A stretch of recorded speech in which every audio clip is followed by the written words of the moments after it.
vamos a ver, la investigación de antecedentes, ¿sí?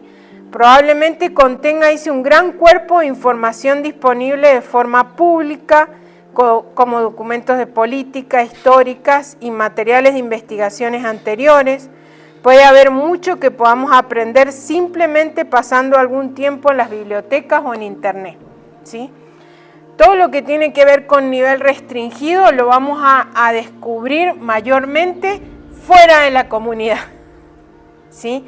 En nuestra investigación de biblioteca, en nuestra comunicación con personas claves, en conocimiento de que haya desde las bibliotecas regionales, ¿sí?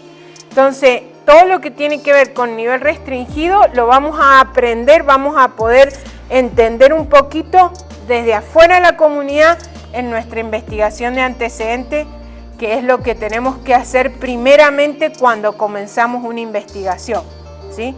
Esa investigación secundaria que le llamamos, de trasfondo o de antecedentes, ¿sí? Me gusta mucho lo que está haciendo el gobierno de Perú con la información de los idiomas. Ha creado todo un sitio donde uno pone el nombre del idioma y le da muchísima información de lo que hay en el idioma, y hasta uno puede escuchar textos en el idioma a través de un mapa que tienen y que interactivo. Mucho se está haciendo a nivel restringido, a nivel nacional, para la promoción de los idiomas nativos, ¿sí? Es muy interesante eso, especialmente los de la selva. Voy a buscarle uno de los libros para mostrarles después de los que se encuentran. Pero muy importante, que más ahora con el internet. Yo cuando hice la investigación acá no había mucho en internet. Dependía mucho más de la experiencia que se tenía de los lugares y de la biblioteca. Pero hoy en internet podemos tratar de encontrar mucho sobre estos lugares, ¿verdad? Dice, a medida que se compilan las investigaciones secundarias, comienza a surgir un cuadro con las cuestiones significativas que probablemente influyan tanto en los datos primarios que recogemos como en las formas en que los recogemos y analizamos. Las fuentes para la investigación secundaria incluyen internet, bibliotecas, librerías, mapas, periódicos, documentos gubernamentales, correspondencia personal de individuos informados y archivos. Buscamos información sobre política gubernamental, historia, geografía, inmigración, emigración, educación, datos de censo, medios de comunicación, investigación antropológica y lingüística relevante, religiones dominantes y turismo. ¿Sí? Queremos investigar todo eso. Entonces tenemos mucho trabajo previo antes de irnos a decir el viaje. Siempre pensamos en investigación, el viaje. No, primero hay que hacer toda esta investigación secundaria para realmente tener la clave de decir, bueno, estos son los niveles a los que nosotros tenemos que ver que están operando en esta comunidad, ¿sí? Sí, creo que nos pasó ayer, ¿verdad? Cuando estuvimos viendo lo del náhuatl de Morelos, que entramos al Ethnologue y vimos la descripción de los lugares donde se habla y los distritos y los dialectos o los nombres, y los hermanos no conocían eso. Entonces seguramente es una investigación que presumimos que ha hecho Elke, que ha sido la lingüista que ha trabajado ahí, pero muy interesante porque a veces si uno vive en su comunidad y no conoce toda la región o no ha viajado a las regiones más extensas, y capaz que uno que investigó sí, entonces es muy importante eso. O a veces tenemos traslape, es decir, que un idioma no solo se habla en el estado de Oaxaca, sino que en el estado de Guerrero también. Entonces conocemos todo lo que se habla de la política y de políticas lingüísticas de Oaxaca, pero ¿qué de Guerrero? Entonces necesitamos también incluir investigación más extensa si el idioma se habla en varios estados, ¿verdad? Y ni qué hablar si estamos en una frontera entre dos países, ¿sí? Eso ya es más complejo, ¿sí? Bueno, una de las herramientas para poder trabajar en este nivel es las entrevistas de personas claves, ¿sí? Necesitamos poder entender que tal vez vamos a entrar al Ministerio de Educación, tratar de saber qué se está hablando ahí, quiénes son las personas claves, ¿sí? Si cambia un ministro, si cambia el coordinador de educación para el Estado, ver si nosotros podemos tener acceso, ¿sí? O si una persona de la comunidad que tiene un rol importante en la comunidad puede tener acceso para relacionarnos con esas personas, ¿sí? Tenemos que ser muy astutos, voy a decir, en saber quiénes son las personas que nosotros tenemos que entrevistar en esto, ¿sí? Y la entrevista puede ser algo que nosotros tenemos planificado ya antemano, como una entrevista etnográfica, donde tenemos puntos marcados, o simplemente una entrevista informal, ¿sí? En la entrevista informal vamos a ver cómo la conversación la vamos llevando, ¿sí? De acuerdo a lo que la persona va compartiendo, pero nosotros tenemos que tener un poquito de conocimiento de qué queremos saber, ¿sí? Entonces puede ser una entrevista formal o una entrevista informal, ¿sí? Y la vamos a ir nosotros diagramando, ¿sí? Por ejemplo, si quiero entrevistar a él, que bueno, él que hiciste una investigación, nos podés contar cómo fue, tenés algún informe de esa investigación, ¿sí? Y a veces la entrevista la podemos hacer por correo electrónico también, ¿sí? Tal vez la persona está muy ocupada, entonces nos comunicamos por correo electrónico y ya tenemos esa fuente, ¿sí? La entrevista difiere de un cuestionario. Una entrevista permite a la persona entrevistada hablar largo y tendido sobre un tema. Un entrevistado puede cambiar la conversación a otros temas. Esto puede ser muy útil cuando el entrevistado saca a la luz cosas que el entrevistador no había considerado. También permite al entrevistador explorar otras cuestiones que surgen durante la conversación. Un cuestionario trata de limitar las respuestas a un contexto específico o a un conjunto limitado de posibles respuestas. El cuestionario yo lo uso más para, por ejemplo, la iglesia, líderes de la iglesia. El cuestionario lo uso en la escuela, ¿sí? Porque es como que siempre voy a preguntar lo mismo, ¿sí? O sea, quiero saber en qué niveles se habla el idioma, en qué momentos en el estadio de la educación o en la iglesia, ¿sí? O el cuestionario se puede usar también en el uso en la casa. Pero la entrevista mejor que sea informal, ¿sí?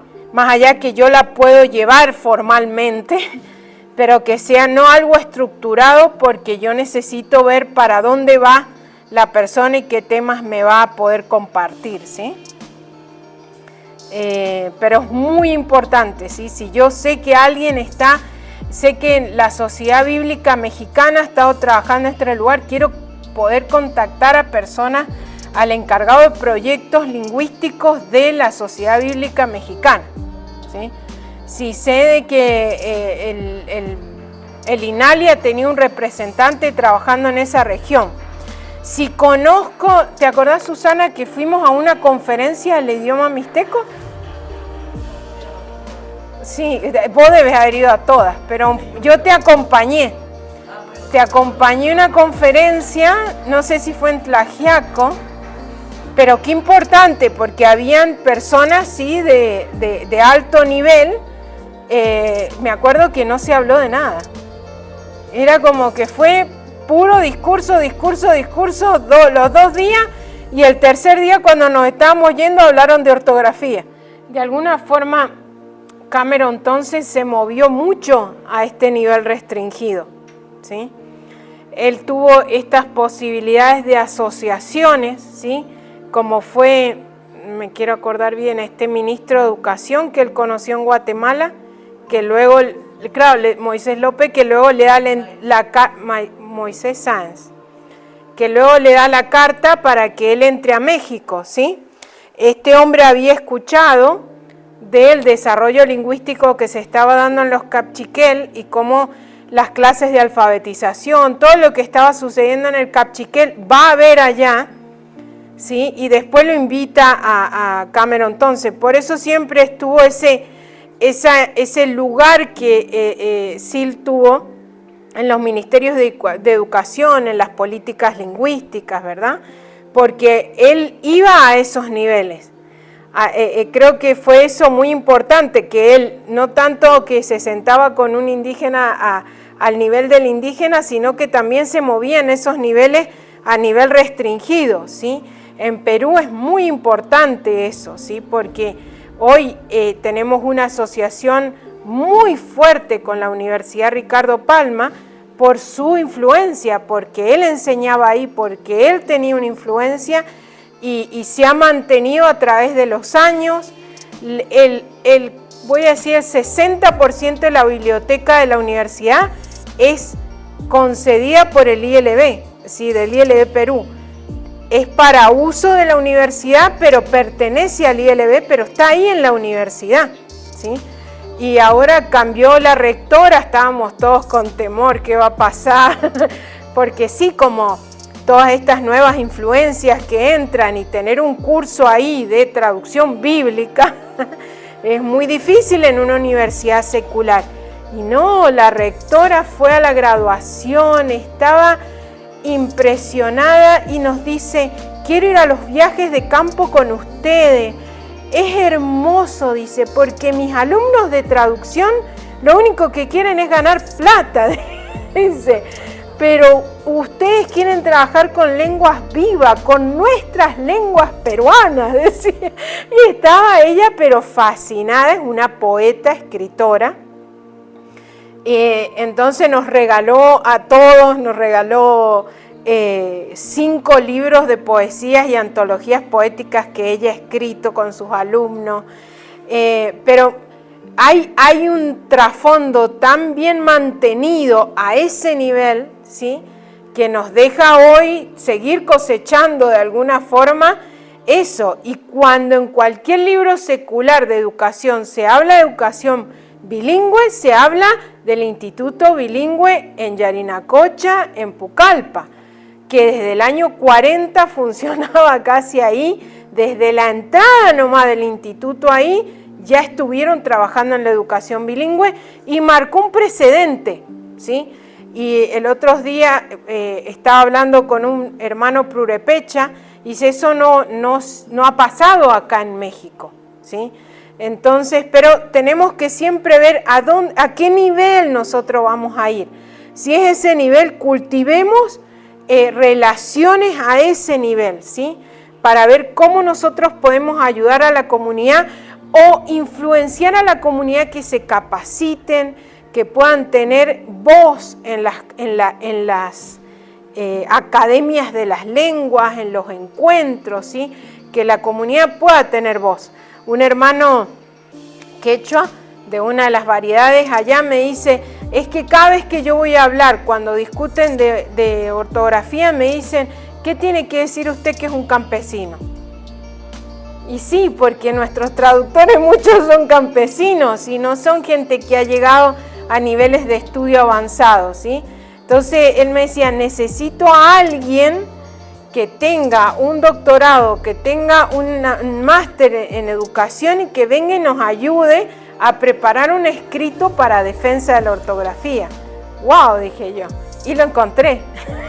Encontramos una persona que va a ir a colaborar con ellos. Pero muchas veces ellos no tienen esa herramienta, ¿sí? Entonces necesitamos ver dónde tenemos que poner el esfuerzo nosotros, focalizarnos para poder generar estos cambios hacia la comunidad. Que tal vez no somos nosotros de afuera, sino más la gente de adentro, pero que los podemos acompañar, caminar junto a ellos en este proceso. Bueno, hay 4 categorías de interesados, ¿sí? Lo voy a leer despacio para que lo entendamos, porque parece trabalengua. Los interesados, estos que tenemos que andar buscando, ¿sí? En las academias de la lengua, en el ministerio, ¿sí? Los que tienen actitudes positivas hacia los objetivos del desarrollo del idioma y tienen influencia sobre los demás, ¿sí? Ese es el clave, ¿sí? Los que tienen actitudes negativas hacia los objetivos del desarrollo, pero tienen influencia hacia los demás, ¿sí? Esos tenemos que convertirlos. Tenemos que trabajar para que puedan entender por qué nosotros estamos queriendo hacer lo que queremos hacer. El tercero, los que tienen actitudes positivas hacia los objetivos del desarrollo, pero tienen poca influencia sobre los demás, ¿sí? Los tenemos que cultivar también porque puede que algún cambio suceda, ¿sí? Y puedan llegar a beneficiarnos, ¿sí? Hay un pastor en Turquía que cuenta que él tenía un vecino que era policía y él es español, este pastor, y el policía le dijo que se querían ir de vacaciones con su familia a Barcelona. Entonces el pastor le dijo, bueno, yo voy a hacer que mi mamá te reciba, anda, mi mamá te va a recibir en Barcelona, los va a llevar a pasear, los va a llevar a conocer, ¿sí? Y este policía turco, era un policía, fue a Barcelona, se hicieron tan amigos, ¿sí? Bueno, ese policía después se presentó en las elecciones locales y ganó y llegó a ser el primero en el gobierno local que le dio la aprobación para que se abriera la primera iglesia evangélica oficial ahí en Turquía. Un amigo, ¿sí? Que estaba como, entendía que él era cristiano, entendía lo que había ido a hacer, pero no tenía influencia. Pero conservamos la amistad, se conservó esa relación porque en un momento clave esa persona fue de beneficio, ¿sí? Entonces tenemos que ser muy estrategas, ¿sí? 4. Aquellos que tienen actitudes negativas hacia los objetivos del desarrollo, pero tienen poca influencia sobre los demás, ¿sí? A esos podemos convertirlos y no sabemos qué puede llegar a pasar en el futuro. Es decir, que tenemos que ser muy buenos con la diplomacia, ¿sí? Y tratar de tener buenas relaciones con todos, pedir que la gracia del Señor nos ayude a poder tener buenas relaciones con todos, porque todos pueden de alguna forma acompañarnos cuando necesitemos poder dar un paso hacia el beneficio de la comunidad, ¿sí? Ya sea desde dentro de la comunidad o ya sea desde fuera de la comunidad. Mantener buenas relaciones con todos. Sí, no estamos de acuerdo con lo que hace la Academia de la Lengua, pero si me invitan, voy a ir. Me voy a aguantar todos los discursos, pero voy a estar presente. Aunque no me inviten, voy. Sí, importante. Porque algún momento algo va a suceder y van a decir, vamos a Susana. ¿Sí? Sí, yo me acuerdo. ¿Sí? Entonces necesitamos ser estrategas, necesitamos ser diplomáticos, ¿sí? Siempre en una forma de estar en paz con todos, no ser conflictivos, ¿sí? Porque si somos conflictivos nos vamos a ganar puertas cerradas en la cara, ¿sí? Y es muy importante en nuestro rol como investigadores, lo van a ver luego en el capítulo 5 y el capítulo 6, la importancia de las relaciones, ¿sí? Nosotros tenemos que llegar y ser muy, somos clave en esas relaciones, ya sea porque hacemos la primer visita a la comunidad y sentamos un presidente, ¿sí? Que la persona que venga detrás tal vez a colaborar o a vivir ahí, va a vivir la consecuencia de nuestra primera impresión cuando nosotros llegamos, ¿sí? Entonces siempre tenemos que ser muy cuidadosos, respetuosos con las autoridades, respetuosos con la forma de vestirnos, respetuosos con la forma de tratarlo.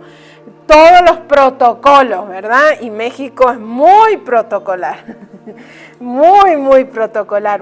Hay culturas menos y más protocolares, pero Perú también, muy protocolar en muchas cosas. Tenemos que ser cuidadosos, ¿sí? Y eso nos va a ir ayudando a nosotros a tener un rol o que la persona que venga de atrás tenga un rol importante y una influencia, ¿verdad?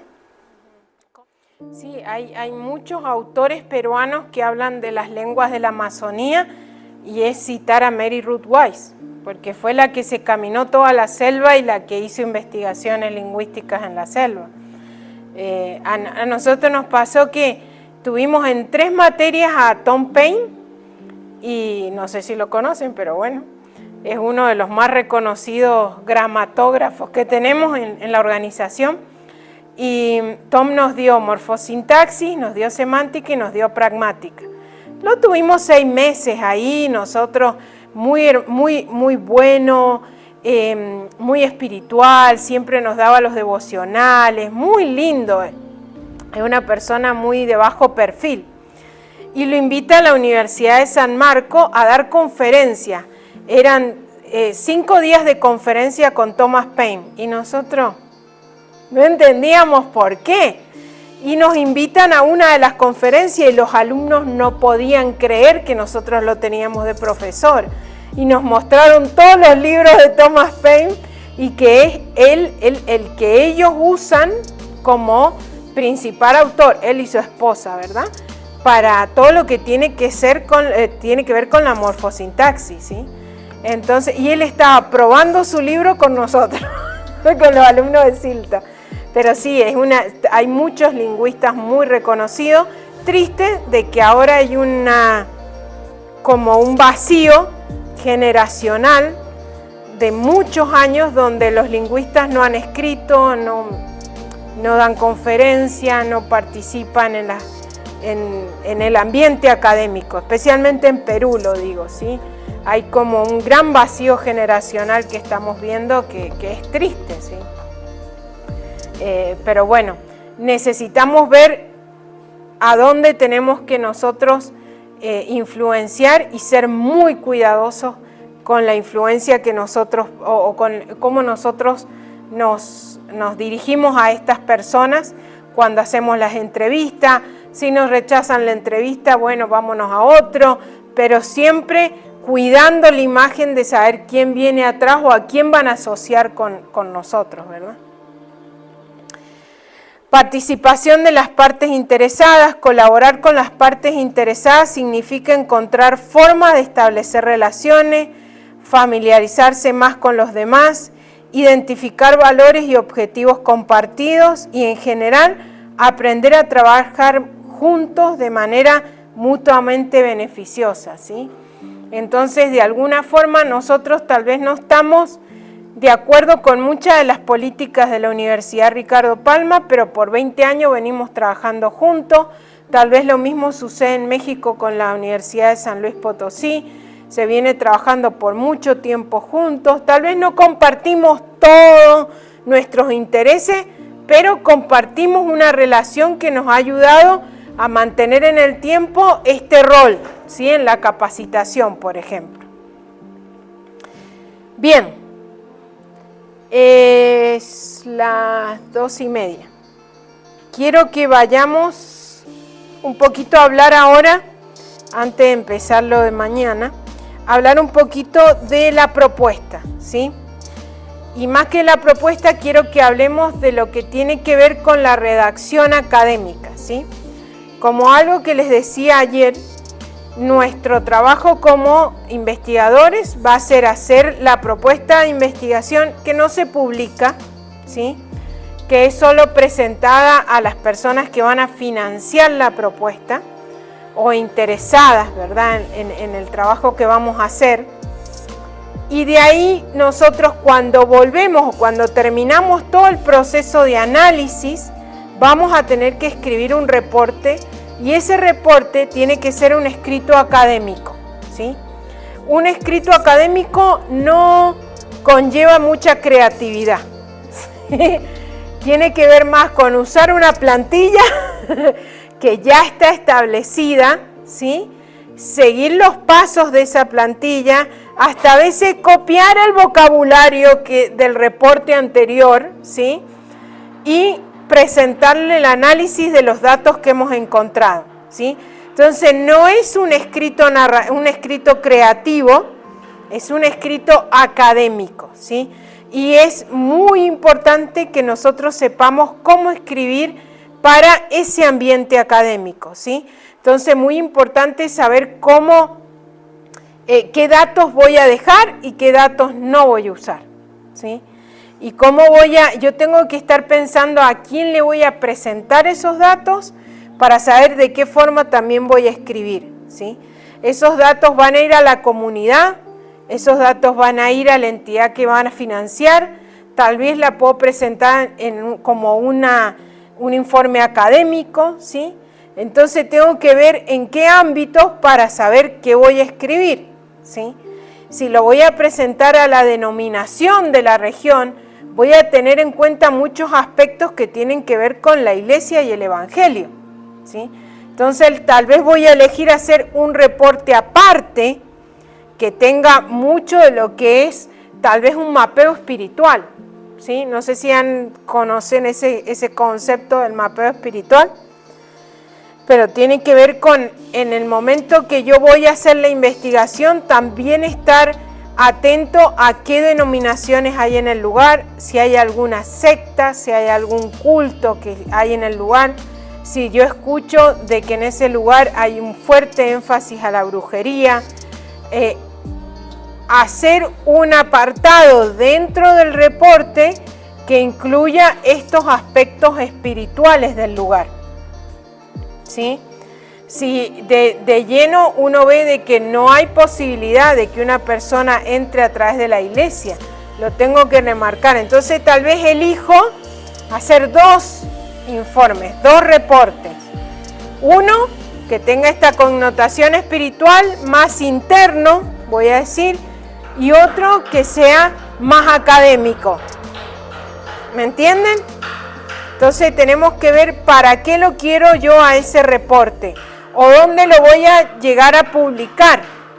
También puede ser de que yo estoy haciendo mi tesis de la maestría, entonces la razón por la que yo quiero hacer esta investigación es para mi maestría. Entonces me voy a enfocar en esos aspectos de estudio que yo he estado haciendo en mi maestría, ¿sí? Por lo general, las 2 razones por las que hacemos investigaciones, o por una razón académica de investigación, o para el desarrollo de idiomas, ¿sí? Entonces, el vocabulario que yo voy a usar, los apartados que yo voy a usar, van a depender de eso, ¿sí?